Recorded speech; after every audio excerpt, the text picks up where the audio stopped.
Hi, my name is Paul Vanderklay, and I'm the pastor of Living Stones Christian Reformed Church in Sacramento, California, and I've been making some videos about Jordan Peterson over the last week and a half or so. And sometimes people ask me, well, why I do this. Well, I figured out Jordan Peterson is getting a lot of traction via the spoken word on YouTube. I'm trying to figure out the ways in which YouTube is impacting our culture. I've been rereading Neil Postman's Amusing Ourselves to Death, trying to figure out this medium and how it shapes. So then, well, why am I doing this? Well, I could sit in my office and talk to myself. That would be boring and somewhat that just sounds crazy. I could sit and record my thoughts in a microphone, but that seemed pointless, so I thought I'd play around with YouTube. And I've gotten a lot of response over I've gotten far more response over the last week than I ever would have imagined. And it's been a little disorienting, but exciting. So I sincerely appreciate the feedback that many of you have given me. I'm sorry I can't respond to all the comments. There've just been way too many comments that I can process I have a day job, I'm a pastor, I have a church, I have a family, I have responsibilities. So I'm trying to do these videos to sort myself out and sort out Jordan Peterson and figure out where he fits into the big picture. And so as I was thinking about this yesterday, I thought about how in some ways we watch Jordan Peterson for the same reasons we watch Jim and Pam in The Office. Now, The Office was a hit series on TV, and it's on Netflix, and I know my kids have watched a lot of The Office, and so it's similar to Jordan Peterson talking about. I remember in the Maps of Meaning course, he talked about his young son watching the video of Pinocchio, and he would watch the video of the whale, over and over and over again. And Peterson made the observation, boy, that little kid, he's figuring something out in his head. And so I watch my kids as teenagers and young adults watch The Office. And my wife and I sometimes say, oh, I've got to watch The Office again because we watch it over and over and over again. And I'm trying to figure out, well, why that happens. And this comment that Peterson makes on biblical series. Well, let me first say that, it's interesting that I'm starting to quote Jordan Peterson on video and minute, kind of like Bible and verse. Now, I know some of the Christians out there, that scares you. Just hold on to yourself. It's okay. But when I watch his videos, I try to catalog it because he says some things and it's like, okay, I'm going to want to come back to this and I'm going to want to think about this again. But the observations he made in Biblical Series 9, minute 38. And one of the things that Jung understood and the psychoanalysts understand, it's one of the most terrifying elements of psychoanalytic thinking, is very tightly allied with religious thinking, which is that you are not the master of your own house. There are spirits that dwell within you, meaning you have a will and you can exercise a certain amount of conscious control over your being, but there are all sorts of things that occur within you that seem to be beyond your capacity to control. Your dreams, for example, that's a really good example, or your impulses, for example. You might think of those as so foreign from you that you don't even want them to be part of you. But more subtly even, how about what you're interested in, what compels you? Like, where does that come from? Exactly. Because you can't conjure it up of your own accord, So if you're a student and you're taking a difficult course, you might say to yourself, well, I need to sit down and study for 3 hours. But then you sit down and that isn't what happens. Your attention goes everywhere. And you might say, well, whose attention is it then if it goes everywhere? Because you say it's your attention. It's like, well, if it's your attention, maybe you would be able to control it, but you can't. And so then you might think, well, Jen, just exactly what the hell is controlling it?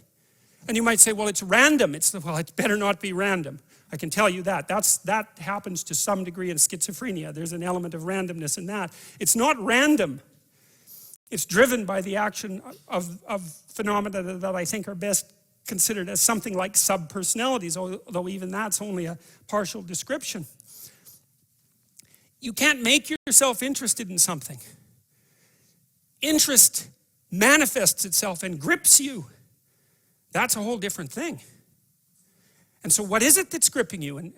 In terms of mode on right with this, and listening to Peterson has been super helpful in terms of understanding, as a pastor, you pick up some psychology along the way, and you had some in school, but Peterson's just been very helpful for me to shed some light on the subconscious. And in my past videos, I've talked about Jung, and I'm reading his autobiography now, which is a fascinating book. Some of the chapters are kind of creepy. The last chapter I read about his college days before he got into his psychiatric work. The chapter was tremendous, insightful. So I think Peterson is dead on right here, that we don't, and I see this all the time in people I work with in church or in the neighborhood or family members. We don't control ourselves. So what are we, and how are we? How do you conceptualize that? Is that a divine power? Well, it's divine as far as you're concerned, because it grips you and you can't do anything about it. And so there's a calling in you towards what you're compelled by and what you're interested in. And sometimes that might be very dark and sometimes not. But you're compelled forward by your interest. And so the idea that what moves you away from your country and your father's house and the comforts of your childhood home is something that's beyond you and that you listen to and hearken to. That's exactly right. And you can say, well, I don't want to call that God. It's like, it doesn't matter what you call it exactly. It doesn't matter to what it is, what it's called. It still is. And if you don't listen to it, that's the other thing. If you don't listen to it, and I've been a clinician and talked to enough people now, as old as I am, to know this absolutely. If you do not listen to that thing that beckons you forward, you will pay for it like you cannot possibly imagine. You'll have everything that's terrible about life in your life and nothing about it that's good. And worse, you'll know that it was your fault and that you squandered what you could have had. Now, there's so much in there that I can't get to, but does it matter? And this is exactly, and I'm going to get into this in this video, this is exactly why Peterson is grabbing people, and why people who write me notes say, I'm gripped by this. I don't know what this means. And Christians sometimes who write me notes are like, well, what he just said about God, of course that's God. And if you deny God, and so right there, it's in the middle. And this is exactly why I think Jordan Peterson is like Jim and Pam. Now, let's go back to the PowerPoint. And so I want us to look a little bit at The Office. Now, The Office was this huge hit, and I think if you're listening to Peterson, you might have some indication that when something is a hit, especially something is an enduring hit like that, sure, it's smart writing, and it's people, it's great acting, and the Office was a well put together show, but it was a well put together show for its moment.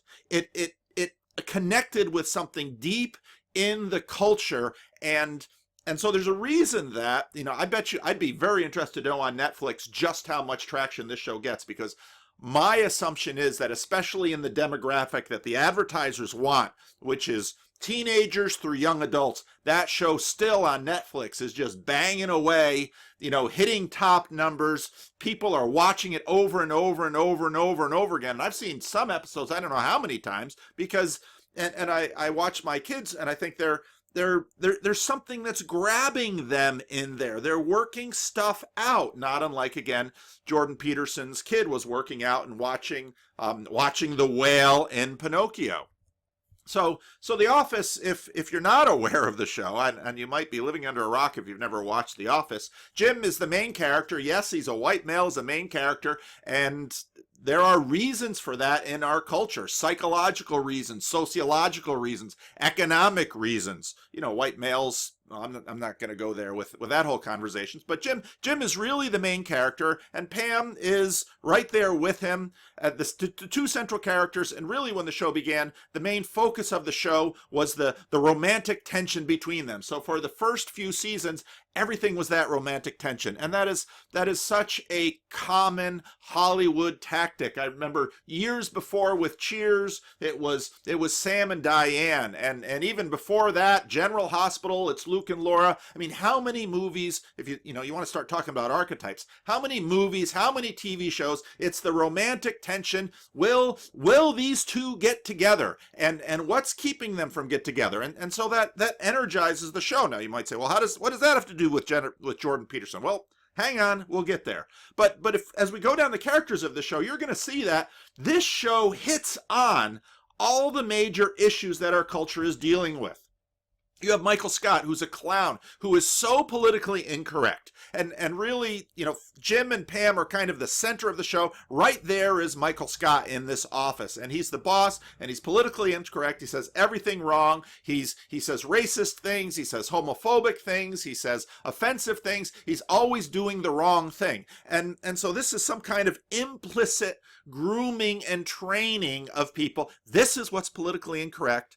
This is what isn't. And Michael Scott, in a sense, in this show, is running his own morality play that works on all of the identity politics of what I call the ascendant morality. Dwight is the authoritarian.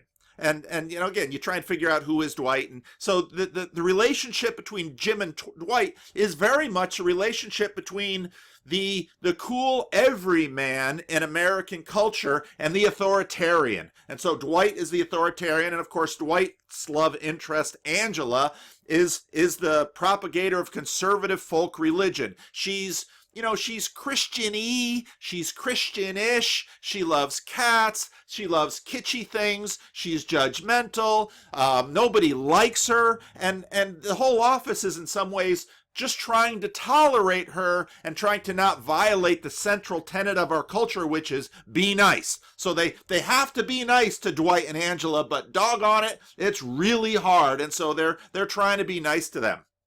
Then you've got some of these other characters. Creed is the creeper. He's using the women's bathroom and paying the women. I mean, Creed is such a hilarious character in this story, but he's creeper, he's a thief, he's always shadowy, in trouble with the law. Daryl and Stanley, the two African-American characters, they obviously facilitate conversations about race. Oscar, the gay character, obviously facilitates conversations about LGBT issues. Phyllis brings in the body size issues. Toby is HR, and so Michael Scott and Toby. So you've got Jim and Pam, and what's going on with them? You've got Michael Scott and Toby. So you've got the politically incorrect guy with the, in a sense, the priest and the gatekeeper of political correctness in the modern office. And then Kevin, lots of insinuations about ableism and disabilities. Kelly and Ryan are kind of the negative foil for the romance against Jim and Pam. Kelly and Ryan always have a very dysfunctional relationship going on.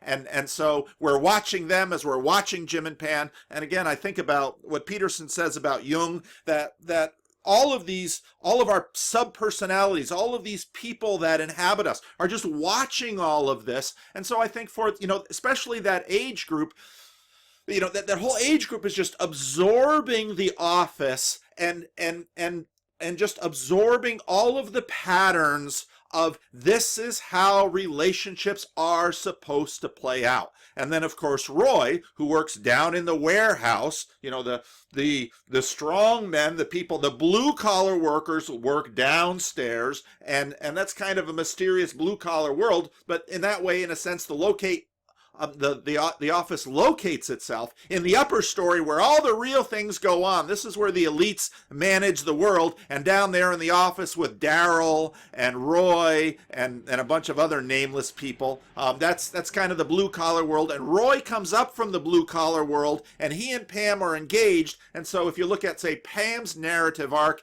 she goes from being kind of this blue-collar girl, and the question is, will she marry the white-collar guy? Will she go from being a humble receptionist to an artist? But then she's going to become a wife, and she's going to become a mom, and so this show is simply packed with all of these issues that young white and non-white Americans between 13 and 25 are going to be dealing with in their life. And so this is the makings of a hit show. Now, I don't know necessarily that the creators of the show sat down and dialed this all in. They're very smart people, obviously. Maybe they did. But when you look at this show and you look at the culture, you begin to realize this is addressing exactly the issues that our culture is trying to sort out. How can we stay on the same page? How can the office be productive? How can we not have open warfare happen when we've got, the cool couple, Jim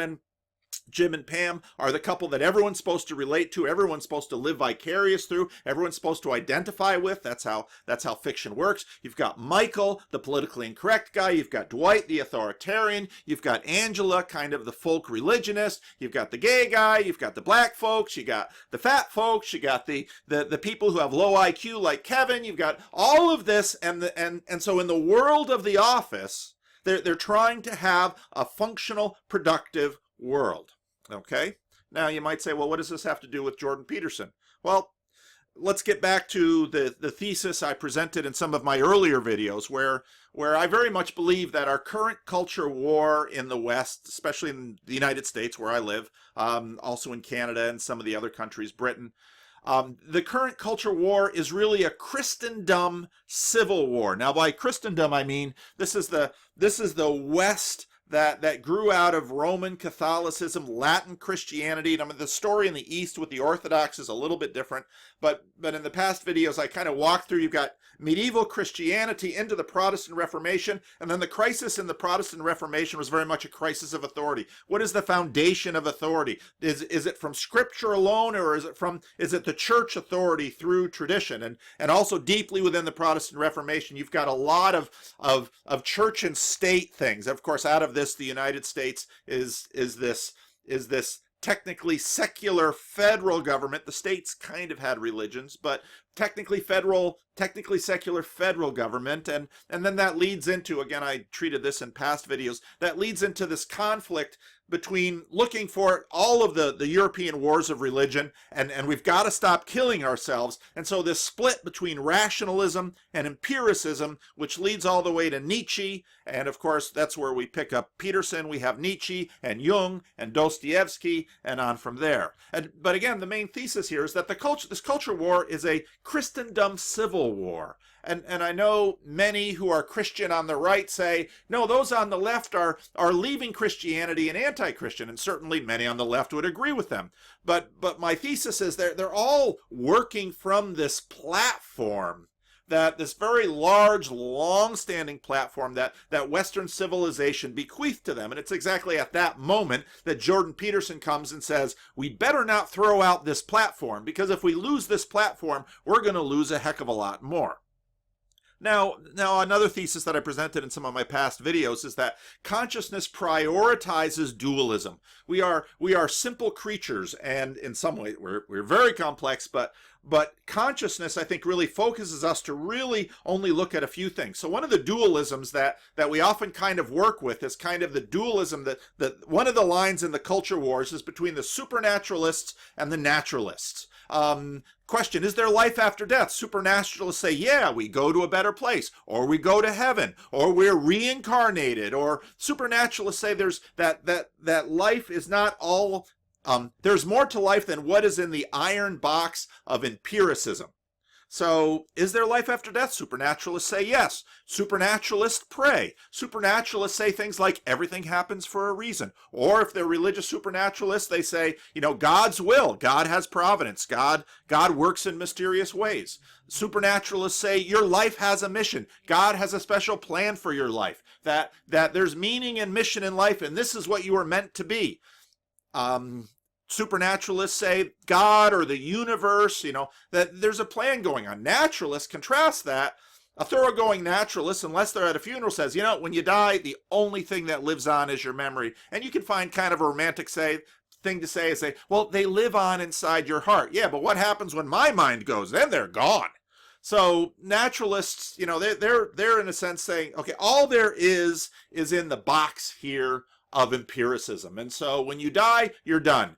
And And so we don't say you're in my prayers. We say you're in my thoughts. It's like, oh, at least they're thinking about me. That's in the box. We can live with that.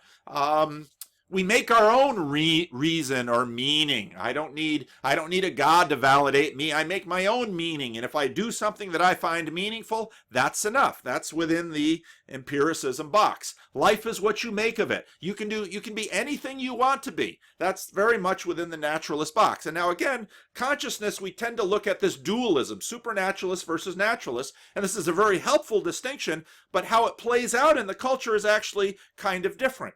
Because what we actually have going is a triangle. And if you know anything about any kind of relational dynamics, triangles are full of energy. Now that sounds a little new agey, but it's triangles that keep binary conflicts from being boring. Because if it's binary conflicts, like in the United States, you have Democrats and Republicans, and they just, bang, bang, bang, bang.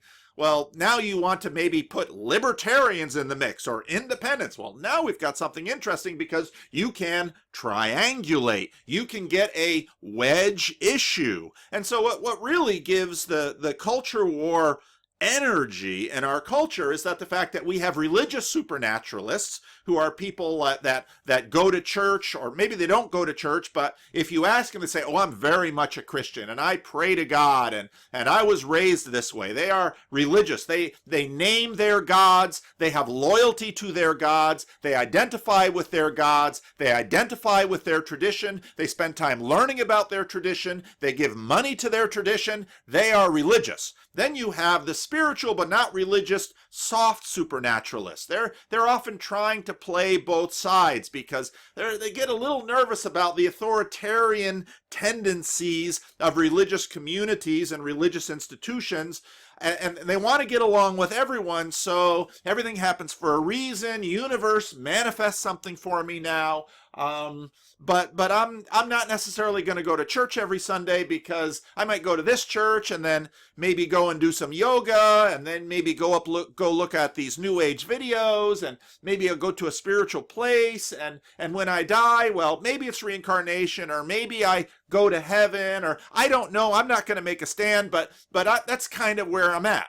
Now, these two groups, the religious supernaturalists and the spiritual but not religious supernaturalists, they have their tangles. And now over here in the third leg of the triangle are the naturalists. And we kind of listed some of the things that they have that they're fighting for with each other. And so what you can see is that what happens is that these two groups, sometimes the spiritual but not religious people start annoying the religious supernaturalists, and they say, well, at least the naturalists are honest about what they believe.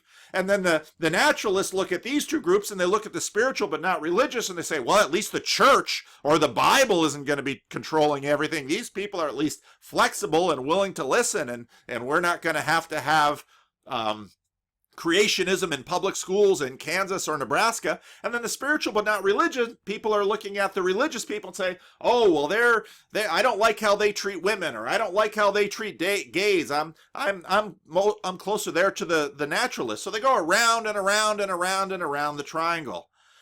And again, you see this in The Office. Jim, Pam, and Roy, around and around the triangle. And all the tension comes from the fact that Jim and Pam sure like each other, but she's engaged to Roy. And Roy comes from the underworld, where he's blue collar and he's physical and he moves boxes. Jim just sits at a computer and types. And so everybody knows Roy's going to clean Jim's clock. And so every now and then in an episode, dull Roy, who's not that sharp, and he's certainly not into Pam's feelings, and he's certainly not an adequate boyfriend for Pam, and we want to see Pam and Jim together, but Pam is engaged to Roy. So of course, as the show goes, when Pam breaks up with Roy, but just at the same time, Jim is off to the office in Stanford, and then Jim has met Karen, and so no, Karen is the obstacle, and round and round and round the triangle we go, and kind of like how you generate electricity, round and round and round and round and round produces those electrons, and that gives the show its force, and that gives the show its interest, and all of those creatures behind us are watching and thinking, how will this turn out? And all of the nuances of the relationships come out. This is exactly what's happening with Jordan Peterson, and the clip I just showed you shows that. With the naturalists, he's a scientist, and he believes in Darwin, and he's into the data. But with the supernaturalists, he's giving these lectures about the Bible, and people who are atheists are watching this and they're saying, wow, the Bible, this is amazing. He's blowing my mind about the Bible. Who likes the Bible? Well, spiritual but not religious, but they might read the Bible, or they might read, some kind of new spiritual guru that they found at Costco. And so a lot of natural people who are over there with naturalists who got very disciplined about naturalism, because if you want to be a naturalist, you're going to have to be pretty disciplined, because you have to really rein in your heart. And when you go to a funeral and you look in that grave, you have to say, yep, they're gone. And so, there's a certain way that religious people and naturalists kind of respect each other, because there's a bit of discipline in those ranks. And they look at the spiritual but not religious and they say, well, they're lightweights. You can't take them seriously. They're namby-pamby, they're wishy-washy. Whatever new wind blows, they're going to follow. So Peterson at the same time, he's reading Jung. He is not saying Jesus Christ is the only way to the Father. He's not saying that. That would tick off the naturalist and the spiritual but not religionists, and some of the religious supernaturalists would say, yes, finally. And so in many ways, what's happening in this tension is we're imagining that Jordan Peterson is on a mission, and all of the sides have their dog in this fight. And will Jordan Peterson come down and be a spiritual but not religious? Boy, he said some things about New Agers, which that doesn't look like it. Will he be a naturalist? Will he give up on all this Bible stuff? Will he listen to Sam Harris and Brett Weinstein? Or my take is no. Jordan Peterson is not a 20-year-old. Jordan Peterson is a 50-year-old who has thought these things through. And when Jordan Peterson answers questions like he has on are you a Christian, which is, again, the question that everyone wants to ask, well, he has his answer. And his answer puts him right back in the triangle, and round we go. Now, at some point, some people will get sick of him and move on to something else, and that's kind of where we get into the Truman Show, because everyone kind of wants to know, how will it end? I don't think it's going to end someplace. I think what Peterson is doing is more...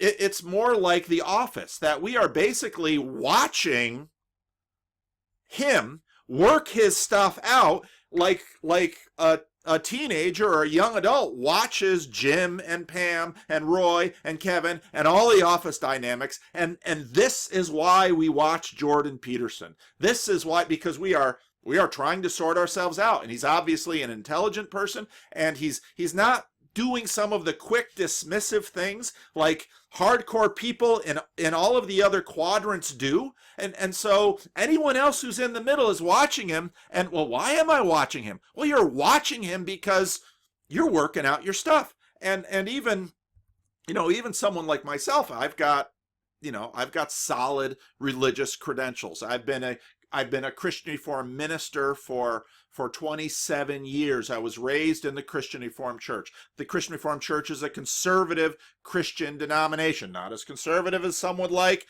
way more conservative than others would like, but I've got solid religious supernaturalist credentials, but all of the cross pressures in here are at work. And so, I read BioLogos and I'm thinking about these kinds of issues. And so then listening to Jordan Peterson helps me think about things, adds new information, works out some new things. And so, yeah, quite honestly, I'm watching Jordan Peterson for the same reason as some of my kids are watching The Office.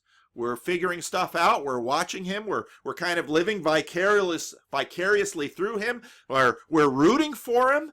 But, there's tension in this triangle, and that's where all the power comes from.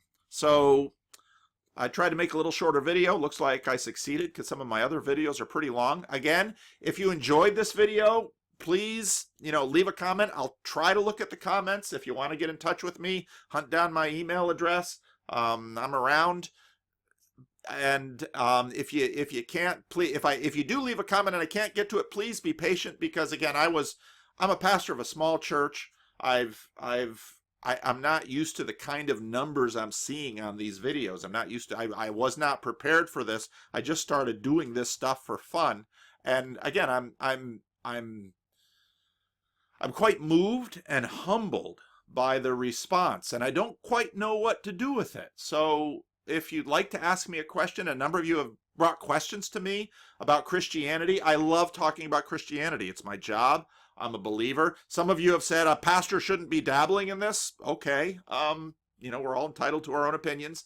But again, thanks for watching and thanks for subscribing. I don't know what I'll do with all of this. Like I said, this isn't my day job, but I'll take it as it comes. And if I use my Christian language, I'll say, we'll see where the Lord leads. If I use my secular language, I speak both languages, I'll say, well, I'm going to just see where it goes. And I'm going to keep doing this for as long as it's fun, as long as it seems helpful to anybody. So, yeah, thanks for watching. Send me a note, leave a comment, like, subscribe, whatever.